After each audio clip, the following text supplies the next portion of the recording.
Hi, everybody. Welcome to another edition of Money Talks, where we explore the best ways to make your money work harder for you. I am Diego Laje. I co-host the series, and I am here with my partner in this series. This is Silvia Moschini, entrepreneur and executive producer of Unicorn Hunters, the business series that is democratizing access to investment opportunities and changing the way that entrepreneurs raise funding. Hi, Sylvie. How are you? I'm good, Diego. Happy to be here with PJ. Yeah, we're joined by PJ Piper, founder and CEO of FAR-UV Technologies, a company that produces a very specific ultraviolet light that kills bacteria and viruses. PJ started the company almost 5 years ago when there was a need, but not an urge to control viruses. The pandemic may have favored the company, we should note that, but there's much more to PJ Piper than, of course, FAR-UV and the company. He also has a role at Anticipate Ventures. Anticipate creates and builds businesses by identifying and incubating or partnering with innovators. It seeks to enable capital-efficient businesses and enable founder-friendly exit strategies. Among the ventures they work with are Avium Solutions, a company that developed a technology to split water into green hydrogen to use as fuel, super green company. Partnering with my brilliant co-host, Silvia Moschini, we will try to understand how PJ Piper broke the status quo in many, many ways, including how to fund his microbe fighting venture. Silvina, it's great to share this stage together, and let's begin. Let's do it. I'm super excited because we are featuring here one of our top prospect unicorns at Unicorn Hunters in our show. And I would like to introduce you to PJ Piper. And PJ, why don't you tell us a little bit about yourself? Well, thank you again for having me. This is exciting to be on this platform. One of the most important things for us is awareness and getting the word out. So this is wonderful to be able to share our experiences, both on the financing side and a little bit about FAR-UV in particular as we move forward. PJ, let's jump right into the discussion. We want to try to understand how this global private offering path you're seeking for FAR-UV compares to the VC or the venture capitalist way. How would you compare both roads? Well, they're actually quite different. I spent a lot of time in investment banking before I left and started my first firm, where we raised hundreds of millions of dollars in venture capital. And there's a very specific formula and path that you take on that and types of investors that you look at. In my previous companies, they were very almost niche-oriented business to business. We were making a nanotechnology that was a high-performance insulation. It wasn't really a consumer product. And so, the connections that we often got with our venture backers were very valuable in certain industries. What makes FAR-UV completely different is that it's really applicable for everyone. It's the ultimate in shared environment virus protection. And so it doesn't matter whether you're a school or an Air Force base or the Pentagon or a hospital or somebody's home. Every building in our environment right now is not up to the new guidelines set forth by the CDC for healthy air and clean spaces. And so we provide a very unique solution that's immediately deployable, like the units behind me, either here or here. They can just be plugged into a wall, or they can be, permanently installed on the ceiling or on an upper wall to provide continuous disinfection, providing everybody within the space with the equivalent or better than an N95 mask. And so that's pretty valuable in a time where there's a lot of debate over, do we have to wear masks? Do we have to get vaccinated and all of that? And this solution requires no human compliance. Once it's in place, you don't have to worry about whether there's one person not complying or if they're just inadvertently not complying by social distancing or whatever. It helps. And look, this isn't a solution where this solves all the problems. This is another layer of protection. When the pandemic started, they didn't say social distance or wear masks or wash your hands. you're trying to do everything you can to protect yourselves. And this is another layer of protection that is perhaps less controversial and really easy to deploy and protect yourself, your family, your friends, your communities. PJ, I would like to add something. For those that did not have a chance to watch our first episode at Unicom Hunters, you were the first entrepreneur to be featured in our show, where you explain a little bit more about what FAR-UV is. We recommend that they go back, they watch the episode so they can learn exactly what FAR-UV does. But in a nutshell, as PJ said, is a technology that kills virus in bacteria in closed environments. Now that we are living this pandemic that seems to never end, this is extremely important. But is it only for COVID, or is it something that can solve many more issues beyond the pandemic that we are living today?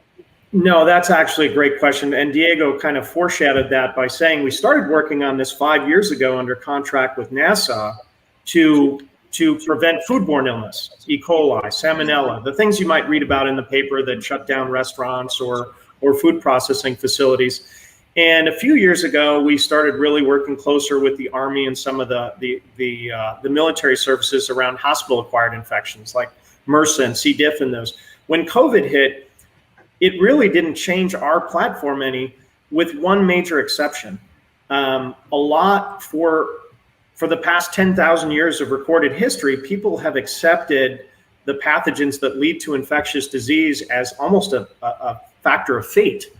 And I think if there's a silver lining in the whole COVID scenario, it's that people realize by taking protections, a lot of people have not had the cold or flu since this thing started. And that's not because they did something magic with COVID. That's because they protected themselves with masks and social distancing and maybe a little bit more active hand washing and things like that. And so I think what people are aware is a lot of these things that have plagued us for our whole lives since we were children can be avoided. And we don't have to be sick from work, and we don't have to, potentially spread really deadly pathogens because everybody has a different immune system. But I think that awareness is the biggest difference from where we were 5 years ago or even 2 years ago to today on that. And that breaks a little bit back to your question, Diego, of why would we do a global private offering instead of a venture capital round? And I was kind of focusing the initial companies that I'd either taken public or sold to private equity were very oriented on not really the end consumer, but more the B2B, where they were there. This impacts everyone, and everyone right now has a say in how much they want to protect themselves. And so if you're going to have a business or you're going to have your school, right now the schools are asking the parents and everyone else, what do you want us to do? They're sitting on 100 in the US, so this isn't global, but in the US, there's $190.5 billion in what's called ESSER funding. It's relief funding for COVID, and the schools don't even know how to spend it. A relatively small school district is getting tens of millions of dollars, and you can only buy so many masks and bleach and iPads for remote learning before you've still got $10 million plus left over. For a fraction of that, we can clean the air and the surfaces, to really protect those students, whether they're your kids or your friends' kids or just those in your community, is really a great opportunity for that. But a global private offering is unique because we're able to spread the word. I think our episode has over 2.5 million views. Those are 2.5 million views we didn't have before, right? It's reaching an audience, and this is global. This is not a US thing. This is, there's just as much COVID risk in any corner of the globe that we're going towards. So I think that's really been a huge benefit. And what's been super interesting, I don't know if I'm off topic here or not, Diego, but what's been super interesting is there's so many, the people that have reached out, whether they become stakeholders in us as investors or not, have gotten involved. And we provide, commissions for people who bring deals that close to us.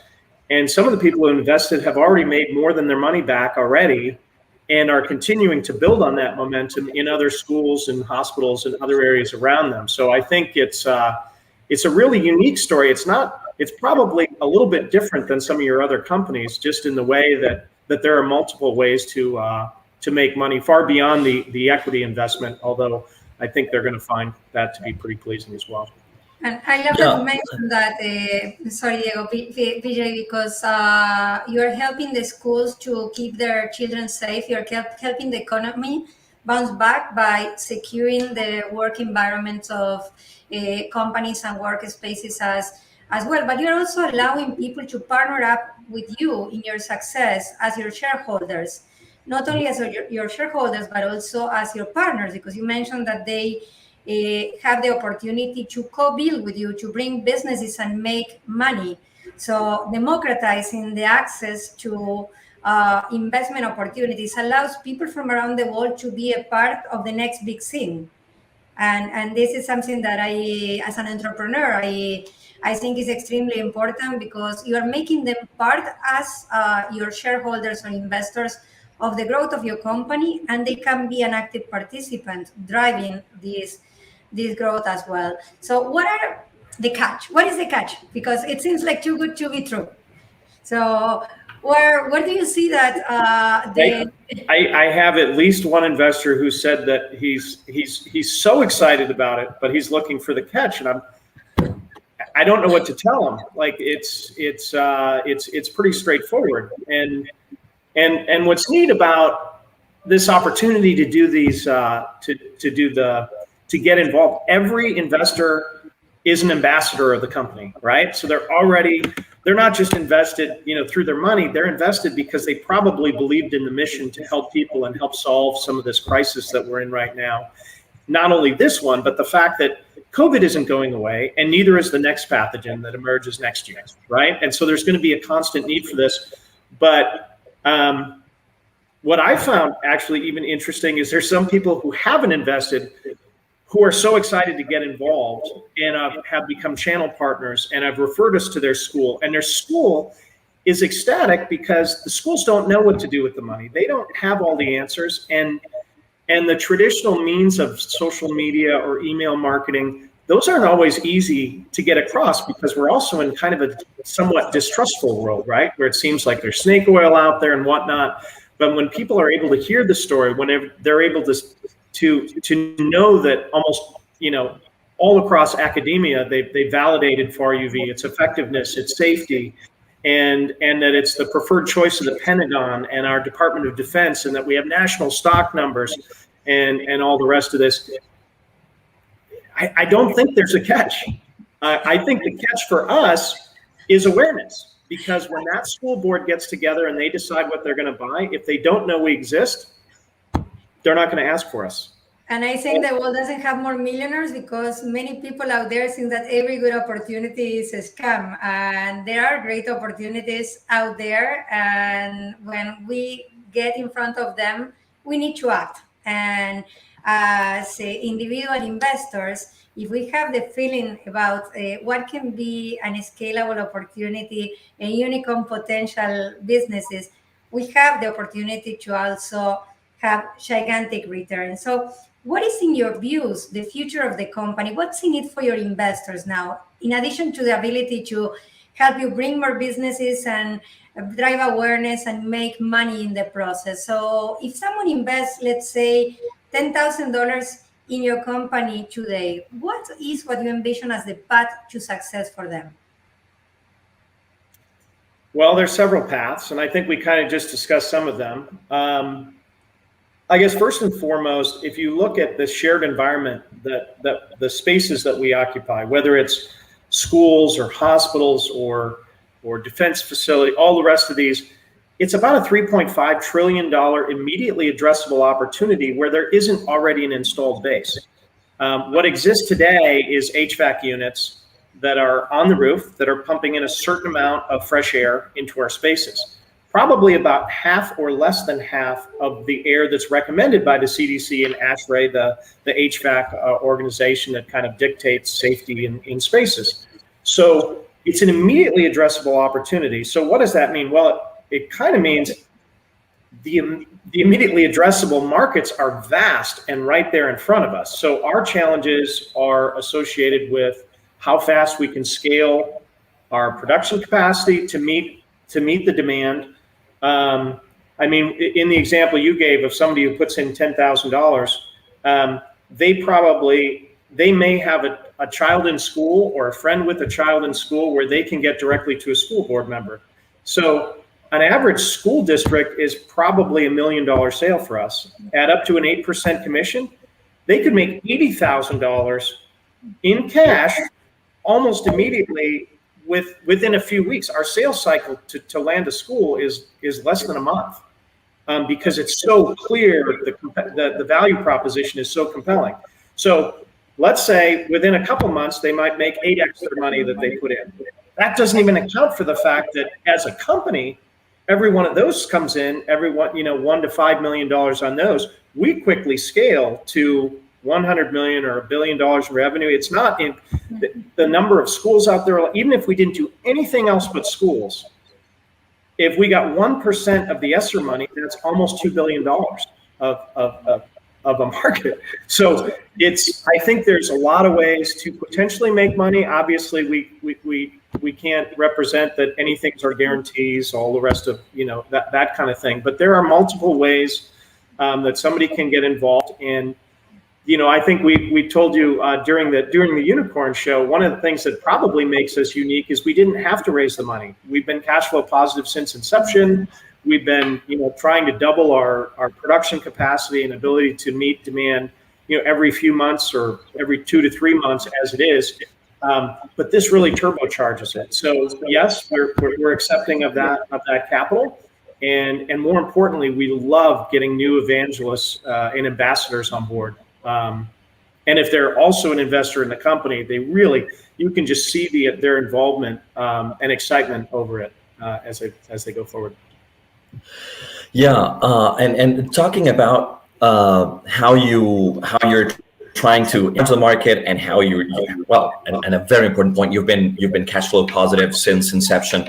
I'd like to start getting a sense of how does the future of the company look like, and how about innovation? How about a culture where you go beyond the current products and maybe into new alternatives, and also why not prepare for the next pandemic? How do you work around those issues? Well, we are constantly innovating, and a lot of that is because the science is catching up with the understanding of how air moves throughout a building. What these other tools that we've seen. How does the air from a ductwork system work? What parts of the room does it hit? Ours is going to hit all the area that the light hits instantaneously. So we're reducing the viral load in almost every corner of the room the entire time. Ductwork works very differently. They do different things. So there's a lot of innovation that I think can take place around how building layouts are put in place. We're very involved with most of the leading organizations, the IUVA, which is the International Ultraviolet Light Association, ASHRAE, which determines kind of HVAC effectiveness, and I think we've been a leading innovator in the space again since long before COVID, right? But now all of our experience and all these installations. There's a lot that can be told when you're in an installation for a year, and then you hear that, wow, they've had no transmission. So clearly we're doing it right. Now, can we be even better? Probably, right? So then we're working with literally the top subject matter experts around the world, academics, industry, to say, okay, we'd like to also do this, and we'd like to release this product. So whereas our first product was more like a smoke detector that fit on the ceiling, and it was, by day 2, nobody even remembers it's there, other than the fact it is cleaning the air and the surfaces all around them. When we started working with the Pentagon, they wanted something immediately deployable, right? So now we have something with a plug-in. And that's what we see right behind you, right? That's what's right behind us. So this is just on a tripod, an extendable pole that can go up to the ceiling.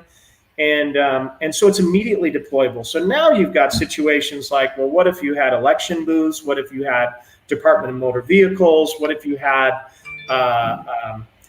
people getting tested for COVID or in hospitals? They needed to have something and they wanted to move it around, right? So now you've got that. Now we still need to be careful about exactly how these devices are deployed. There are guidelines for the amount of dosage. one of our competitive advantages is we are very, very good at knowing what all those guidelines are and sticking with them and being out in front of that.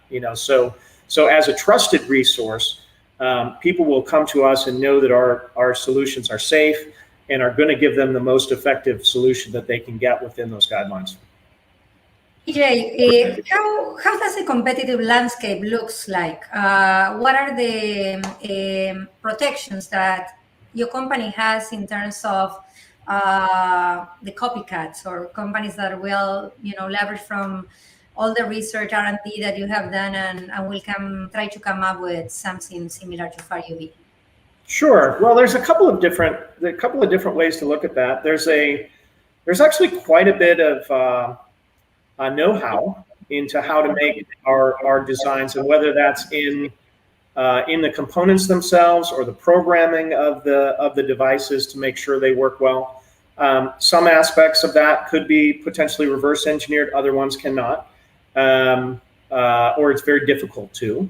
We're constantly innovating. We've got a design cycle of about 75 to 90 days. So if somebody's trying to copy us, they're working on the original iPad instead of the iPad 4. So that helps quite a bit to be agile and to be out there in front of. We've got more customers, I think, because we have more installations and more different kinds of installations than anybody out there. And I think that's led to a lot of insights into what's going to be the next generation or the one beyond that. And so we've got a team of engineers that's constantly working on that. We do have intellectual property. We have a technology and licensing agreement with Boeing, where we have several patents pending on that. We have our own other IP initiatives in-house as well. So there's some level of protection that's kind of the standard. But right now, in a time where literally people are dying every day, speed is essential. And right now we are made in the United States. And so there are some advantages to that. Trust that. We're the only vendor that's got national stock numbers, which means we're a trusted critical supply component for the U.S. military in that. And nobody else is probably ever going to have that in our space. And so it's an important thing. There's a lot that goes around that. I don't want to say nobody can ever make a knockoff tablet or something to try to compete with an iPad. But I think what we're finding is at the end of the day, it's kind of a health related item. It's not a medical device, but it's a health related item, and people want to go with a trusted source. They don't want to buy something off, an e-commerce website that may have originated from somewhere else where they didn't have that kind of expertise or attention to detail. And what does it mean exactly that the government gave you a vendor number, correct? This is that you are a supplier for the government. What does it mean for normal people? What kind of clearance you have to have? What kind of protection it can have for your sales cycle? What an impact for the businesses it can mean? Well, most importantly, a lot of government agencies have requirements to competitively bid all of their supplies above a certain amount.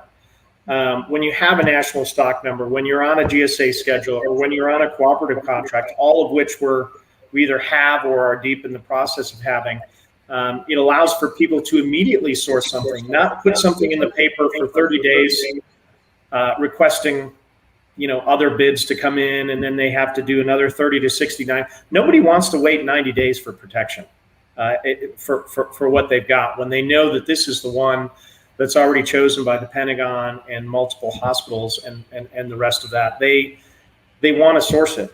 And so that source aspect is actually pretty critical. And that's a lot of what a national stock number would do. And it's also a kind of an emblem, like a good seal of approval type thing when the U.S. government adopts your technology and solution in that. So we found that to be very compelling overseas as well. Even if they have somewhat different requirements in their own jurisdiction, knowing that this has already been a chosen solution by the U.S. government has been valuable. I see.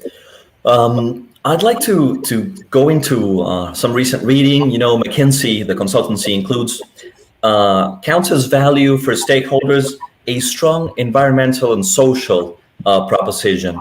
How do you feel? Well, how do you feel the production of the far UV products is in terms of the environment and social as a proposition, PJ? Well, that's interesting. You know, we actually aren't asked that as much, but we have very strong benefits on that side. So one thing that is not lost on people who have previously looked at traditional UV solutions, which is 254 nanometer lamps, they're mercury bulbs, and mercury is a toxic chemical. So if there is a breakage or something like that, some people won't have them in their facility for that exact reason. Far UV does not have any of that. So, you know, our trademark name is Krypton Lighting, and it's because there are you can't make 222 nanometer light without krypton gas, and so it's krypton chloride gas, which is in our. They're both inert. They're both non-toxic toxic type chemicals. So we have a pretty significant environmental advantage right there. As far as social, you know, we are very involved with installing in homeless shelters and a lot of these areas where people who do not have levels of protection that otherwise might be afforded to them are now getting actually superior levels of protection. That's, you know, kind of keeping our armed services safe. We're now seeing that in areas throughout the economy, and it's not just, you know, a thing for the wealthy to install. You know, it's protecting people everywhere. I see eventually that the air cleanliness. I think there will be new regulation around clean air in buildings and vehicles, particularly in buildings. And it's not going to require our product, but our advantage is, of the three things that are typically recommended by the CDC and ASHRAE, which is UV, adding more ventilation, just simply blowing your air out and putting outside air in, or HEPA filters. You know, Harvard has proven that we're by far the lowest cost solution while being actually the most effective in terms of the amount of kill we can get in a space. So I think if you're the most effective and you're the lowest cost solution, I think that's going to really significantly improve the ability not only for, you know, wealthy type companies or things like that to evolve, but really get it throughout the economy and throughout all our buildings, particularly our public spaces. And you know, while there's been a lot of relief funding in the United States, we're also seeing a lot of foreign governments trying to, you know, everybody's trying to solve this problem, right? And so, and it's important for everybody to be safe, and we provide a great tool for that. And PJ, how does this play for small and medium business owners? Let's say that we have a person out there that has a daycare or a fitness center. Can they buy your product? Is there any way that this solution is available for them? How much it costs? What is it in your strategy for the near future to make it accessible for people? Yeah, no, absolutely. So we are rapidly expanding a sales and distribution network. And so we're doing that in a variety of ways. We are engaging with the traditional lighting sales reps and distributors across the world. And then we're also engaging directly with people who want to be reps or even just referrers, as we mentioned earlier in the show, to whether it's their school or their hospital or their transit authority. There's a bunch of different paths we can take. And you know, it's interesting because in some cases, you know, people would say, well, I really want to be protected and I want to be the only one who can provide this. But it's almost like there's so many opportunities that almost nobody runs into each other anyway on these kind of things. And we do track that to try to protect the people who we're working with to the greatest extent possible. But it's if you're interested in getting our product, you can either call us direct, and either we will refer you to a sales rep or distributor in an area, or if we don't have one, we will help you directly to make sure that you can get our solution as well. Our products, whether it's the Krypton 11, Krypton 36, or the Shield behind me, are $2,500 MSRP, our kind of list price, and we have discounts for volume orders. So if it's a volume order, we can work with you on that. And we want to get it out there, and we want people who are excited to be evangelists in this and to spread it to their communities, because it really, really can help. Anywhere there's higher traffic, there's higher risk, and this can provide a significant impact. Yes. You definitely sound that way. Well, I would like to move on to the next topic, and I want to capitalize both your experiences, Sylvie and PJ. IPOs, exit strategies, ways for investors to capitalize on the far UV investment. I wouldn't know who to address first, but Sylvie, I would like just to get an opener from you and get an idea and a little bit of context, and then we ask PJ to tell us about the far UV story.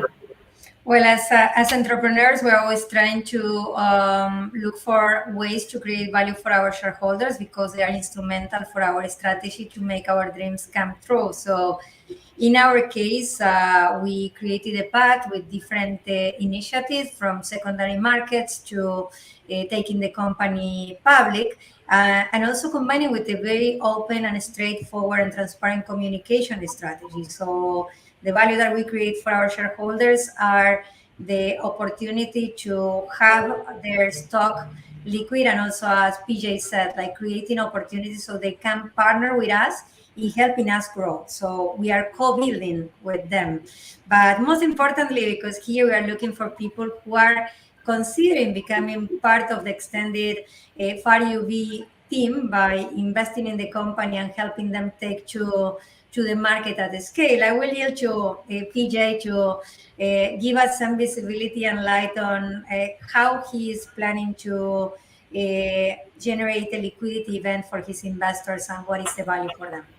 Sure. So it's interesting. There's definitely been more of a democratization of private equity globally, and Unicorn Hunters is absolutely a good example of it, where they're providing this access to these deals that otherwise, companies like ours may have thought, well, I could find angel investors, I could go find a venture capital firm, I could work on a strategic deal with a large corporate partner that we might be working with, and it kind of opened my eyes a little bit about how advantageous this could be, particularly in our case where awareness was such an important aspect of it. And as we've kind of dug under the curtains and gotten more visibilities, we're also getting contacted by other forms that could quickly lead to liquidity. I don't know how familiar you are with the SPAC market, the special purpose acquisition corps. Those are ways where a company like ours could potentially become public in a few months instead of a longer term roadshow. And we're a perfect fit for that kind of opportunity. Not only because we can use additional capital to just leverage our existing demand and build up additional production capacity, but because by becoming public faster, we raise awareness, right? So it's got this compounding effect. So the more awareness we build, the faster and greater our company is going to be. So when I considered the Unicorn Hunters path initially, before we even started, I thought, this is really there's something to this, because ultimately my previous companies I almost didn't want to take public. I thought, what, I want to get acquired because I don't want to go through the hassle of going public. This company, however, gets probably a 10x benefit from being public. So it makes all the sense in the world for us to go there. And now, whether that's because now we have more shareholders and we become qualified for a direct public listing, it's a fascinating opportunity. But the SPAC opportunity is really interesting to us right now. We've also been talking to significant large investors around the globe, sovereign wealth funds, where there's other strategic opportunities there. So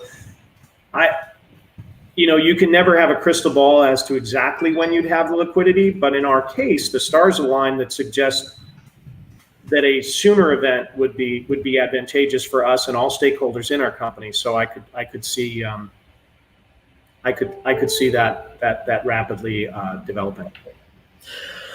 We have a question from the audience, Adriana Gonzalez. What advice would you give other entrepreneurs looking for growth? I think it's a question for both of you, Sylvie and PJ. Sylvie, can you go first?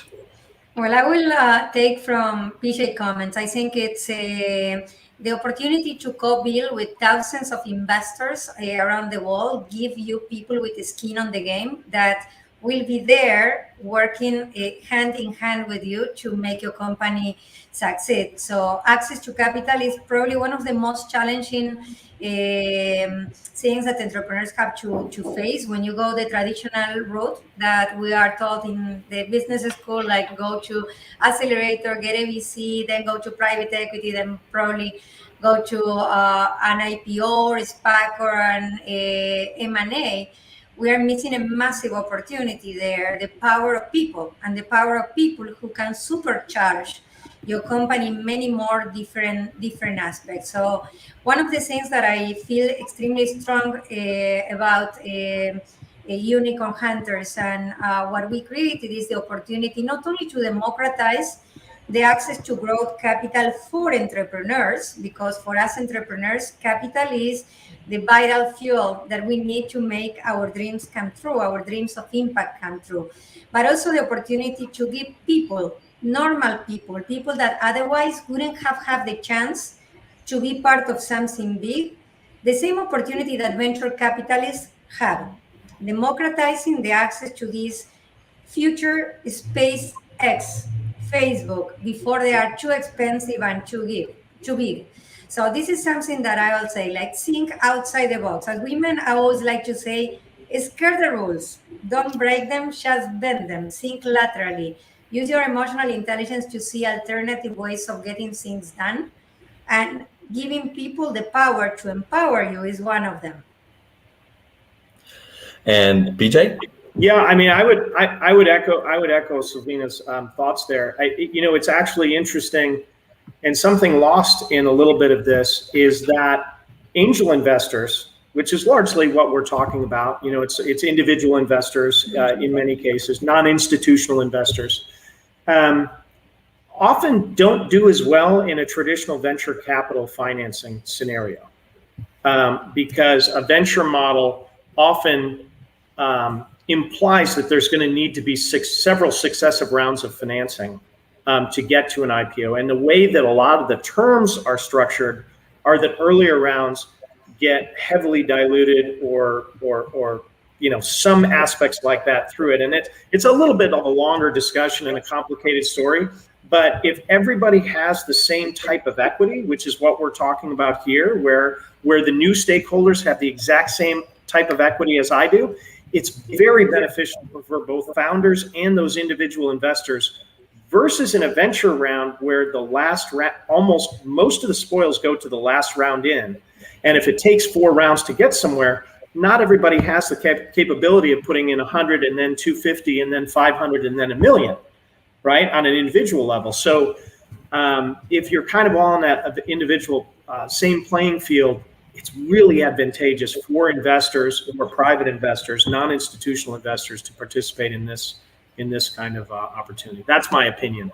Absolutely agree with that. The fact that with this model you issue the same kind of equity make an amazingly different opportunity for investors, because everybody has the same type of equity, the same type of liquidation rights, and it protects investors out there, because with the traditional system, they are always like lag behind and killed by the big fish, and their participation, even though they bet earlier, it gets significantly diluted. So it's a game changer for the entrepreneur, because the entrepreneur can get the capital that they need to take their company to scale, but also for the investors, because it's an equalizer. It's a democratizing factor to make it everyone and money's work at the same level. And taking these companies like FAR-UV to the public implies that we are putting the companies that VCs will traditionally look up available for people just like you and me that are out there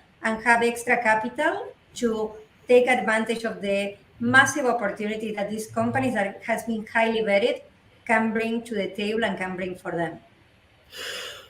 Sylvie, we're running out of time, and before we close, I want to make sure that my super co-host, do you have anything else to add? Any more questions? Because we're really running out of time. Any more questions for PJ, Sylvie? I will have 1,000 questions for PJ, but no, I know that we are behind, so I will pass on that, and I will invite people to ask PJ directly in social media or reach out to FAR-UV or Unicom Hunters if they want to learn more, read their PPM, and invest in the company. Excellent, excellent. Well, before we close the show today, we're going to thank very much PJ and Sylvie. As usual, it's great sharing the stage with you. There's something I have to tell everybody, and that is that we're really proud of being a part of FAR-UV's journey and our ability to giving access to millions of investors to the company. You know, one thing, Unicorn Hunters celebrated a milestone of more than 12 million views, and we're just getting started. So I'll tell you one thing, if you're watching now, don't miss the premiere of the next episode next Monday, August the 23rd on unicornhunters.com. A new company will present a new product, and it will be, of course, as usual, a selected investment opportunity.